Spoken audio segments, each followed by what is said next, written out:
Market లో invest చేసి మీ డబ్బులు డబుల్ చేసుకోవాలనుకుంటున్నారా? విజయవాడలో జరిగే సుందరరామిరెడ్డి గారి లైవ్ సెమినార్ కి అటెండ్ అవ్వండి.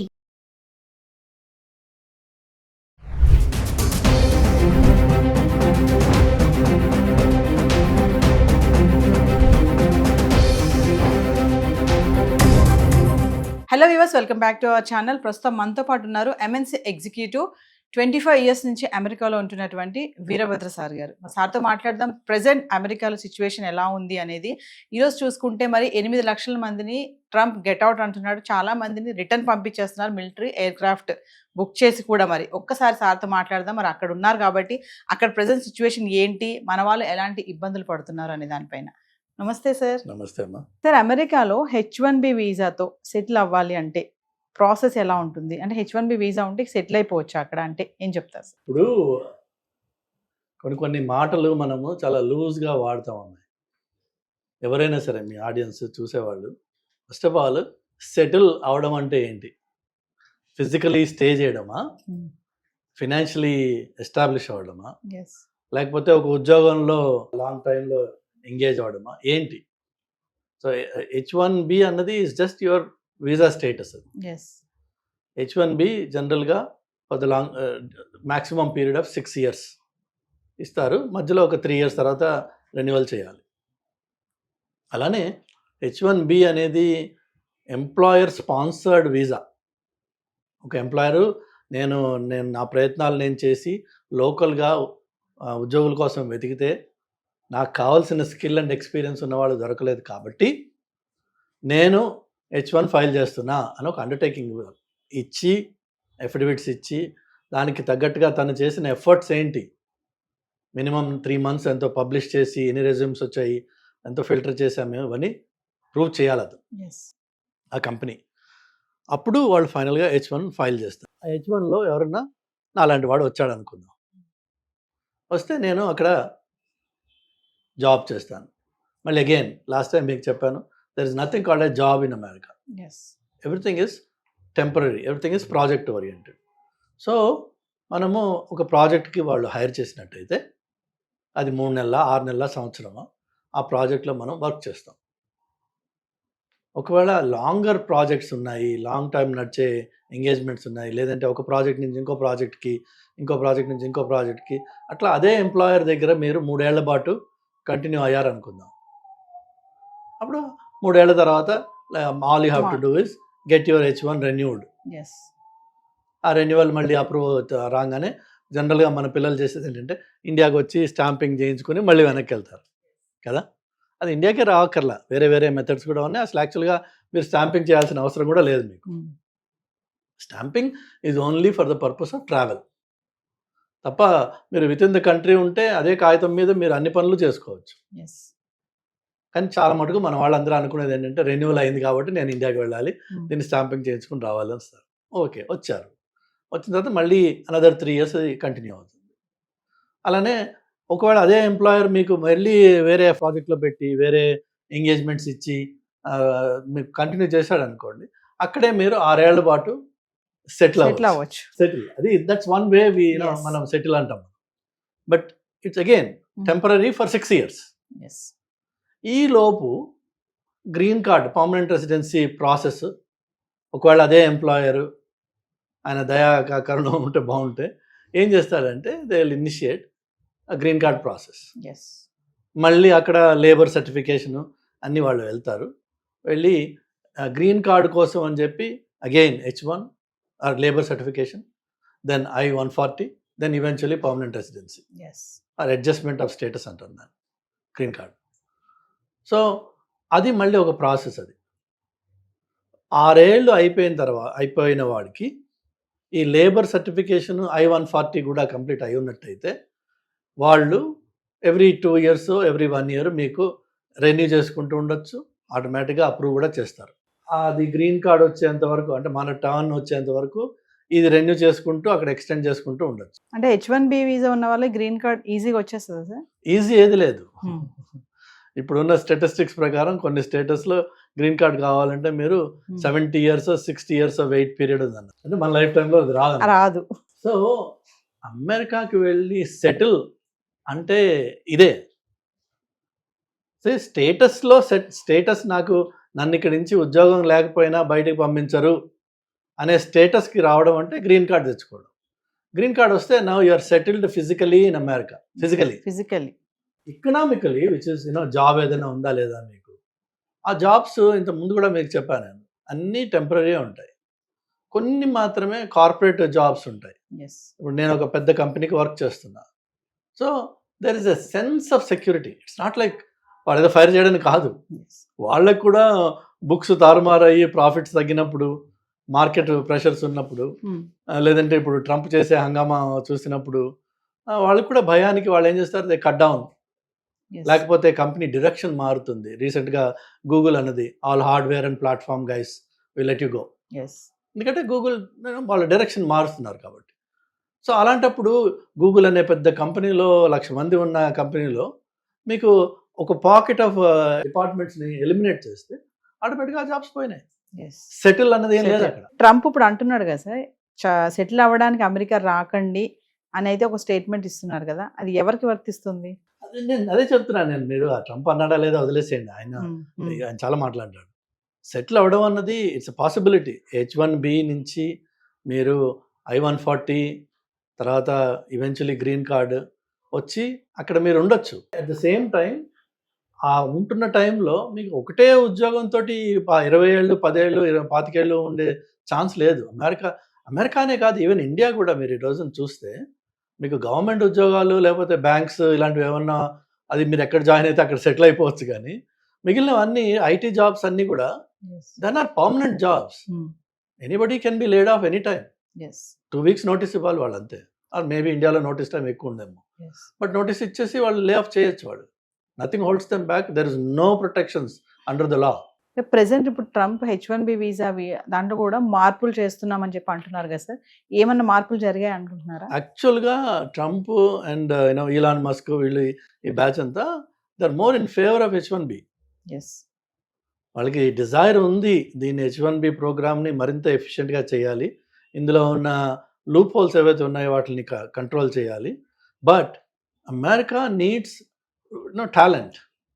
అందులో there is no second thought about. So ఆ టాలెంట్ అనేది ఏమవుతుంది, ఎక్కడి నుంచి వస్తుంది? మెయిన్గా there either Indians or Chinese or Philippine. ఈ పాపులేషన్స్ ఎక్కువ ఉంటాయి నంబర్స్ చూస్తే. మీరు ఆ పాపులేషన్ ఎక్కువ ఉంటుంది కాబట్టి మన గ్రీన్ కార్డ్ కూడా అంత లేట్ అవుతుంది అనమాట.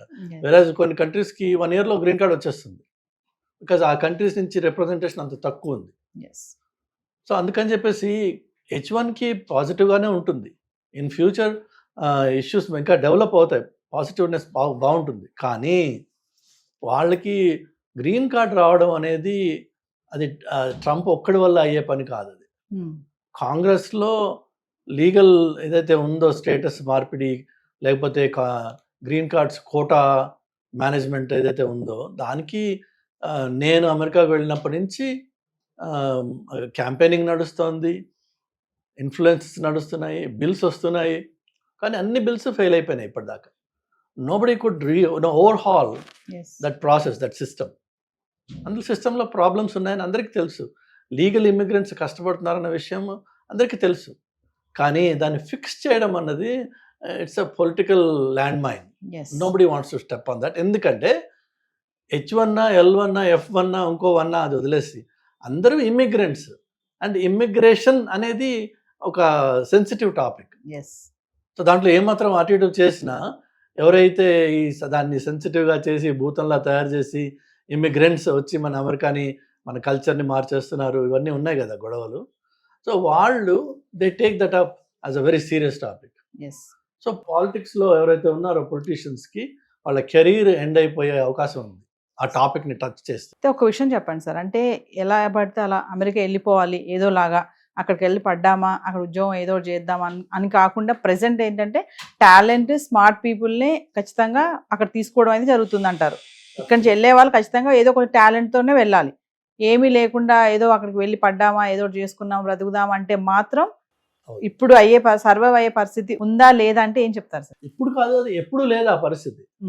ఎందుకంటే అన్ఫార్చునేట్గా మనము అక్కడ వెళ్ళి ఇండియన్స్ కొంత సిస్టమ్స్ని అక్కడ పొల్యూట్ చేసిన మాట వాస్తవం.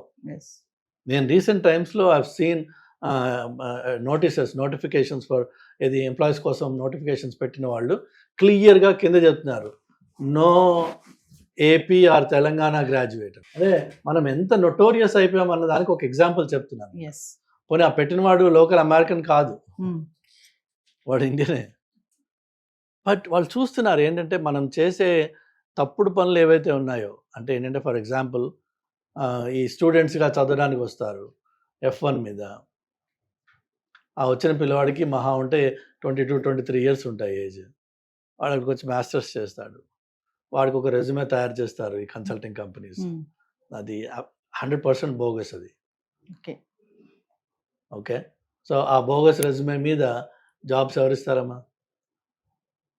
సో ఏదో ఒకటి చేసుకుంటా అంటే ఈ దొంగతనం కొన్ని రోజులే నడుస్తుంది, ఏదైనా సరే అది పట్టుపడుతుంది, పట్టుపడిపోయింది ఇప్పుడు.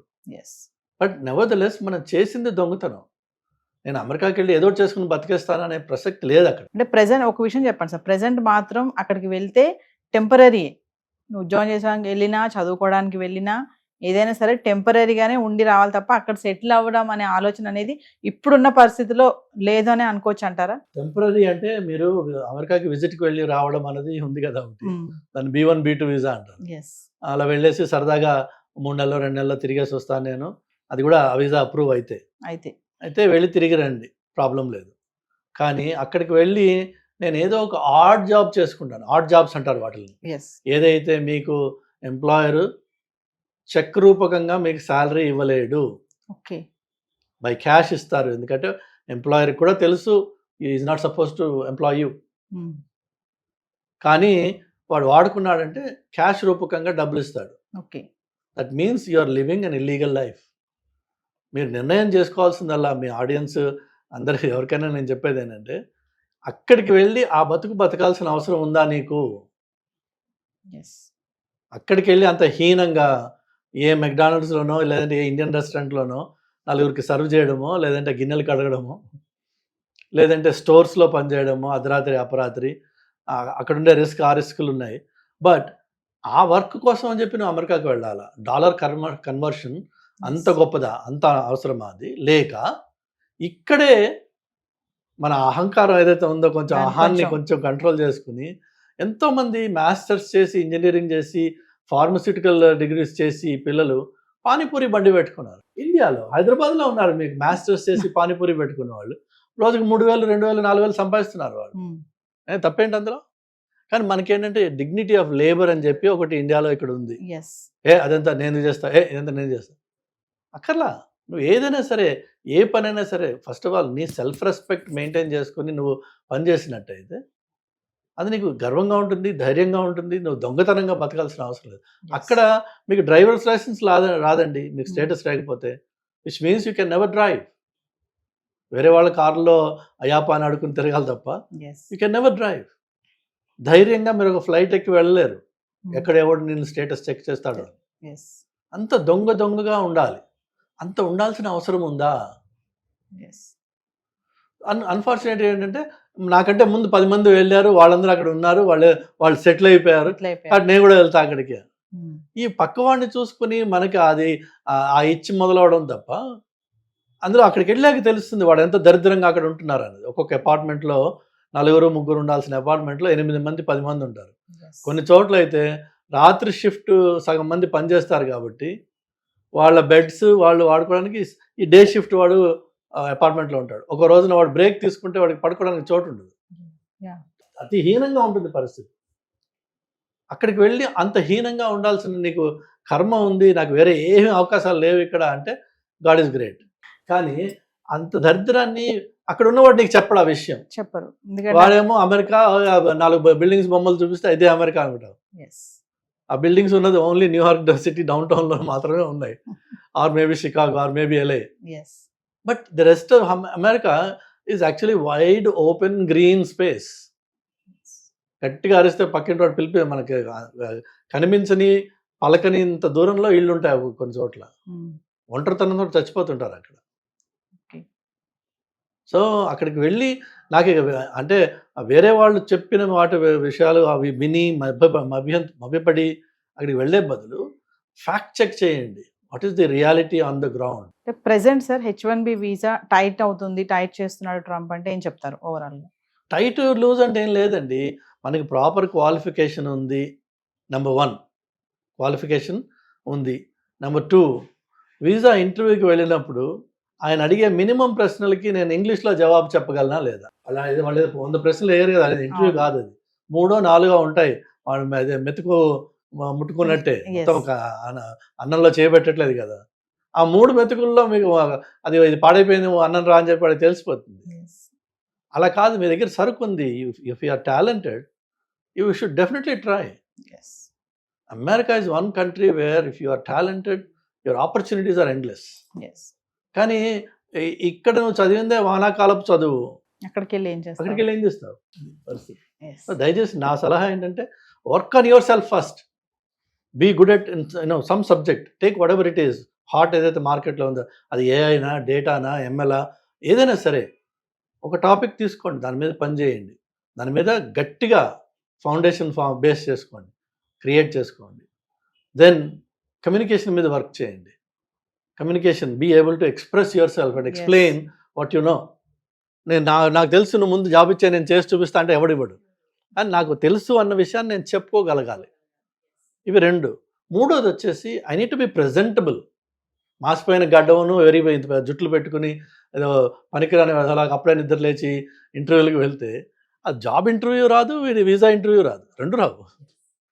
You need to present yourself like a professional. అది it takes effort, it takes investment, it takes seriousness. Then you become something in your life and then be proud of what you achieved. Make it happen. అంతేగాని వాడి కాళ్ళు పట్టుకుని వీడి కాళ్ళు పట్టుకుని అయ్యాపా ఏదో ఒకటి చేసుకుని నేను బతికేస్తా, ఆ ఏదో చేసుకుని అంత దీనస్థితిలో ఉన్నావా నువ్వు? లేవు. మోస్ట్ ఆఫ్ అస్, మనకి పిల్లలు భగవంతుడి దయ వల్ల ఇండియన్ పేరెంట్స్ వాళ్ళ పిల్లలకి తల తాకట్టు పెట్టి డబ్బులు తీసుకొచ్చి ఇస్తున్నారు. ఆ తల తాకట్టు పెట్టి ఇచ్చిన డబ్బులతో ఇక్కడ గర్వంగా ఏదైనా చేయండి. అక్కడికి వచ్చి ఏదో ఒకటి అని కాక్రోచెస్ ఇన్ఫెస్టెడ్ అపార్ట్మెంట్స్లో ఉండి 50 ఏళ్ళు 60 ఏళ్ళ క్రితం కట్టిన ఇళ్ళు, ఇన్సెక్యూర్ ఏరియాస్ ఉంటాయి. చౌకగా దొరకాలి అపార్ట్మెంట్ అంటే మీకు you have to go to areas that are highly insecure. So అక్కడికి వెళ్ళి ఉంటే ఎవడో ఏ రాత్రో ఒకటి కొట్టి మన దగ్గర ఉంది లాక్కుంటాడు. వాడు ఒకటి కొడితే చాలు మనం చచ్చిపోవడానికి, గట్టిగా ఉంటారు వాళ్ళు. లేదు, ఏ షూటింగ్ అవుతుంది, మనం అడ్డంగా పడతాం అందులో. ఈవెన్ దో యూఆర్ ఇన్నోసెంట్, గన్కి తెలియదు, అది బుల్లెట్కి తెలియదు నువ్వు ఇన్నోసెంట్ అన్నది. సెలెక్టివ్గా షూట్ చేయడం పడ్డాం, అయిపోతుంది మన పని. ఇక్కడ అమ్మా నాన్నలు శోభతోటి ఏడవడం ఎందుకు? ఇవన్నీ అవసరమా? Thank you. హాయ్, మొట్టమొదటిసారిగా మన విజయవాడలో క్లాస్ రూమ్ ట్రైనింగ్ అండి, 1 డే క్లాస్ రూమ్ ఎన్విరాన్మెంట్లో ఆఫ్లైన్ వెబినార్ జరగబోతుంది. అండ్ ఇంట్రెస్ట్ ఉన్న పార్టిసిపెంట్స్ ఈ కింద స్కూల్లో అవుతున్న నెంబర్కి రింగ్ చేసుకొని సీట్ బుక్ చేసుకోండి. దీంట్లో ETFs, index funds and mutual funds మీద completely and hand folding experience మీకు ప్రొవైడ్ చేయబడుతుంది. దీని ద్వారా ఏంటంటే మనం ఎసెట్స్ని స్టాక్ మార్కెట్లో ఎలా మేనేజ్ చేసుకోవాలి, ఎలా గ్రో చేసుకోవాలి, ఎలా ప్రొడక్ట్ చేసుకోవాలో అంటే ప్రాక్టికల్గా నేర్చుకుంటారు. అండ్ మీ ఇప్పటి వరకు మనం ఆన్లైన్లోనే మీరు అటెండ్ అవుతున్నారు. ఇక నుంచి మీరు మన విజయవాడ సిటీలోనే అండ్ లైవ్లో క్లాస్ రూమ్ ఎన్విరాన్మెంట్లో నేర్చుకునే ఛాన్స్ దొరుకుతుంది. కాబట్టి ఇంట్రెస్ట్ ఉన్న పార్టిసిపెంట్స్ కింద స్క్రోల్ అవుతున్న నెంబర్కి పింగ్ చేసి సీటు రిజర్వ్ చేసుకోండి. Thank you.